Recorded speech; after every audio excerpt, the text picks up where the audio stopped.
নমস্কাৰ মৰমৰ ছাত্ৰ ছাত্ৰীসকল জ্ঞান হাইভ ইউটিউব চেনেলৰ অন্য এটা ভিডিঅ' তোমালোকক আন্তৰিক স্বাগতম জনাইছোঁ আৰু আজি এই ভিডিঅ'ত নৱম শ্ৰেণীৰ অসমীয়া পাঠ্যপুথিৰ চতুৰ্থ পাঠ প্ৰচণ্ড ধুমুহাই প্ৰশ্ন কৰিলে মোক এই পাঠটিৰ যিসমূহ পাঠভিত্তিক প্ৰশ্ন আছে এইসমূহ তোমালোকৰ লগত আলোচনা কৰিম। প্ৰথমতে আছে ক নম্বৰত অতি চমু প্ৰশ্ন উত্তৰ। 1 নম্বৰত আছে কবিয়ে কাক সংকীৰ্ণতা এৰি দি পূৰ্ণ বিশালতা দিবলৈ আহ্বান জনাইছে। তো ইয়াৰ উত্তৰ হৈছে কবিয়ে গগন অৰ্থাৎ আকাশক সংকীৰ্ণতা এৰি দি পূৰ্ণ বিশালতা দিবলৈ আহ্বান জনাইছে। 2 নম্বৰত আছে কবিৰ প্ৰাপ্য কি তাক সুধি কোনে প্ৰশ্ন কৰিলে। ইয়াৰ উত্তৰ হ'ব প্ৰচণ্ড ধুমুহাই কবিক তেওঁৰ প্ৰাপ্য কি সুধি প্ৰশ্ন কৰিলে। 3 নম্বৰত আছে কবিক বিশাল দৃষ্টি কোনে দিলে। তো ইয়াৰ উত্তৰত আমি লিখিব লাগিব মহাকাশে কবিক বিশাল দৃষ্টি দিলে। 4 নম্বৰত আছে সুমূৰ্খ মানৱক জীৱনৰ বিদ্যুৎ কিঞ্চিতো দিব পাৰোঁ। ইয়াত বিদ্যুৎ শব্দই কি বুজাইছে। তো ইয়াৰ উত্তৰটো হ'ব উদ্ধৃত কবিতা শাৰীত বিদ্যুৎ শব্দই জীয়াই থাকিবলৈ প্ৰয়োজনীয় আশা উদ্দীপনা প্ৰেৰণা আদিক বুজাইছে। তো 5 নম্বৰত আছে প্ৰচণ্ড ধুমুহাই কবিক কি প্ৰশ্ন কৰিছিল। ইয়াৰ উত্তৰত আমি লিখিব লাগিব প্ৰচণ্ড ধুমুহাই কবিক তেওঁৰ প্ৰাপ্য কি বুলি প্ৰশ্ন কৰিছিল। খ নম্বৰত আছে চমু প্ৰশ্ন উত্তৰ। 1 নম্বৰত আছে বজ্ৰই কবিক কি দিলে।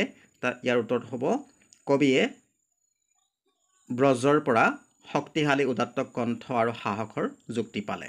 2 নম্বৰত আছে কবিয়ে সঁচা উদাৰতাৰ কথাষাৰেৰে কি বুজাব খুজিছে। ইয়াৰ উত্তৰ হৈছে কবিয়ে সঁচা উদাৰতাৰ কথাষাৰৰ জৰিয়তে বুজাব খুজিছে যে কোনো মানুহে নিজকে যিমানে আনৰ মংগলৰ বাবে বিলাই দিয়ে সিমানেই তেওঁ মহান হৈ পৰে। সেইকাৰণে মানুহে সংকীৰ্ণ ব্যক্তি স্বাৰ্থৰ ত্যাগ কৰি সমূহৰ মংগলৰ কাৰণে নিজৰ কথা চিন্তা আৰু কৰ্ম নিয়োজিত কৰিব লাগে। 3 নম্বৰত আছে কবিয়ে কলিজাৰ সঁচা সুৰেৰে সিক্ত কৰি কাৰ সমাজত কি গীত গাবলৈ সাজু হৈছে। তো ইয়াৰ উত্তৰ হৈছে কবিয়ে কলিজাৰ সঁচা সুৰেৰে সিক্ত কৰি দানৱৰ সমাজত মানৱৰ গীত গাবলৈ সাজু হৈছে। 4 নম্বৰত আছে আকাশ ধুমুহা আৰু বজ্ৰক কবিয়ে কি কাৰণে প্ৰণিপাত কৰিছে। তো ইয়াৰ উত্তৰটো হৈছে আকাশে বিশাল দৃষ্টি, ধুমুহাই প্ৰচণ্ড শক্তি আৰু বজ্ৰই উদাত্ত কণ্ঠ আৰু সাহসৰ যুক্তি প্ৰদান কৰাৰ বাবে কবিয়ে প্ৰণিপাত কৰিছে। কাৰণ কবিয়ে এই তিনিটা প্ৰাকৃতিক পৰিঘটনাৰ পৰা পোৱা সমল লৈ মানুহৰ জীৱন আৰু সমাজৰ পৰা দানৱীয়তাক দূৰ কৰি তাৰ ঠাইত মানৱীয়তাক প্ৰতিষ্ঠা কৰিবলৈ আৰু মৃতপ্ৰায় মানুহক আশা প্ৰেৰণাৰে উজ্জীৱিত কৰিবলৈ সংকল্পবদ্ধ হৈছে। গ নম্বৰত আছে তাৎপৰ্য ব্যাখ্যা কৰা। 1 নম্বৰত আছে বজ্ৰৰ গৰ্জনে বক্ষ উজাৰি ক'লে তোমাৰ কাম্য কি কোৱা। মই ক'লোঁ বজ্ৰ তোমাৰ শক্তিশালী উদাত্ত কণ্ঠটি দিয়া। ইয়াৰ উত্তৰত আমি লিখিব লাগিব মানুহৰ সমাজ আৰু জীৱনৰ পৰা ঋণাত্মক শক্তিবোৰক আঁতৰ কৰি তাৰ ঠাইত মানৱতাক স্থাপন কৰিবলৈ কবিয়ে পণ লৈছে। তাৰ কাৰণে কবিয়ে তেওঁৰ গীতটিকে অস্ত্ৰ হিচাপে ব্যৱহাৰ কৰিব বিচাৰিছে। কিন্তু জীৱন তথা সমাজক ৰূপান্তৰ কৰিবলৈ উপযুক্ত মাধ্যম হ'বলৈ হ'লে তেওঁৰ গীতত বলিষ্ঠ কণ্ঠ আৰু সাহসী যুক্তিৰে পৰিপূৰ্ণ হ'ব লাগিব। কবিৰ মতে এই 2 গুণৰ অধিকাৰী হ'ল বজ্ৰ গুৰু গম্ভীৰ কণ্ঠত সমগ্ৰ পৃথিৱী কম্পমান হৈ পৰে। সেয়েহে কবিয়ে বজ্ৰক আহ্বান জনাইছে যাতে তেওঁক উদাত্ত কণ্ঠৰ অধিকাৰী কৰি তোলে। কবিতা ফাঁকিৰ অৰ্থ এই যে এজন সমাজ দায়বদ্ধ সামৰ্থ্য গীতিকাৰে সমাজৰ অন্যায় অবিচাৰবোৰ নিৰ্ভীকভাৱে উদঙাই দিব পৰা হ'ব লাগে। 2 নম্বৰত আছে সেয়েহে আকাশ তুমি দিব যদি খুজিছাই সংকীৰ্ণতা এৰি দিয়া অৱদানৰূপে তোমাৰ পূৰ্ণ বিশালতা যদি দিয়া যদি আজিয়েই দিয়া।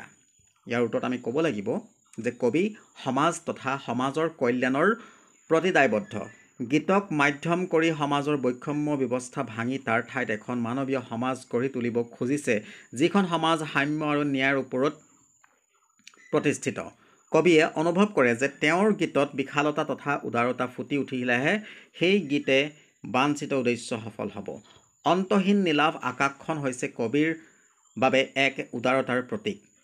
যি আকাশেই কবিক শিকাইছে যে মানুহে নিজকে যিমানেই আনৰ মংগলৰ বাবে বিলাই দিয়ে সিমানেই মানুহ মহান হয়। সেইকাৰণে কবিয়ে আকাশক অনুৰোধ কৰিছে যাতে আকাশে তেওঁক সংকোচ নকৰাকৈ উদাৰতা প্ৰদান কৰে। 3 নম্বৰ আছে মহাকাশে দিলে মোক বিশাল দৃষ্টি আৰু ধুমুহাই প্ৰচণ্ড শক্তি, বজ্ৰই দিলে মোক উদাৰ কণ্ঠ আৰু দিলে সাহসৰ যুক্তি। তো ইয়াত আমি লিখিব লাগিব কবিয়ে তেওঁৰ গীতক মাধ্যম হিচাপে লৈ সমাজৰ ৰূপান্তৰ সাধন কৰিব বিচাৰে।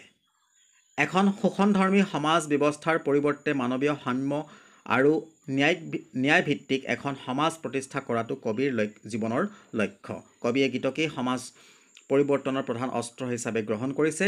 কবিৰ বিশ্বাস যে তেওঁৰ গীত প্ৰচণ্ড শক্তি, বলিষ্ঠ কণ্ঠ আৰু উদাৰ দৃষ্টিভংগীৰে সমৃদ্ধ হ'লেহে সেই গীত ফলপ্ৰসূ হ'ব। সেইবাবে কবিয়ে ধুমুহা, বজ্ৰ আৰু আকাশৰ প্ৰতি আহ্বান জনাইছিল তেওঁক এই ইতিবাচক গুণবোৰৰ অধিকাৰী কৰিবলৈ। অৱশেষত কবিৰ বিশ্বাস জন্মিছে যে উক্ত প্ৰাকৃতিক শক্তিবোৰে তেওঁক তেওঁৰ বিচৰা গুণবোৰ প্ৰদান কৰিছে। গতিকে তেওঁ গীতৰ মাধ্যমেৰে সমাজত আলোড়ন সৃষ্টি কৰিবলৈ সক্ষম হ'ব বুলি আশ্বস্ত হৈছে। 4 নম্বৰত আছে সুমূৰ্খ মানৱক জীৱনৰ বিদ্যুৎ কিঞ্চিতো যদি দিব পাৰোঁ, আকাশ, ধুমুহা আৰু বজ্ৰক তাৰ বাবে শতবাৰ প্ৰণিপাত কৰোঁ। ইয়াৰ উত্তৰত আমি লিখিব লাগিব, কবিয়ে সুমূৰ্খ জনতাৰ জীৱন আশা প্ৰেৰণা বিদ্যুতেৰে কিঞ্চিত পৰিমাণে হ'লেও আলোকিত কৰিব পাৰিলে তেওঁ নিজকে ধন্য মানিব। কিন্তু সমাজত বৈপ্লৱিক পৰিৱৰ্তন নহ'লে জনগণৰ মুক্তি অসম্ভৱ। কবিয়ে তেওঁৰ গীতকে সমাজ পৰিৱৰ্তনৰ এক মাধ্যম হিচাপে লৈছে।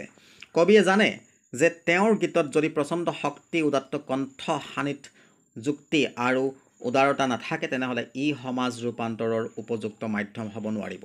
এই উদ্দেশ্যে তেওঁ ধুমুহা, বজ্ৰ আৰু আকাশৰ প্ৰতি উক্ত গুণবোৰ বিচাৰি প্ৰাৰ্থনা জনাইছিল।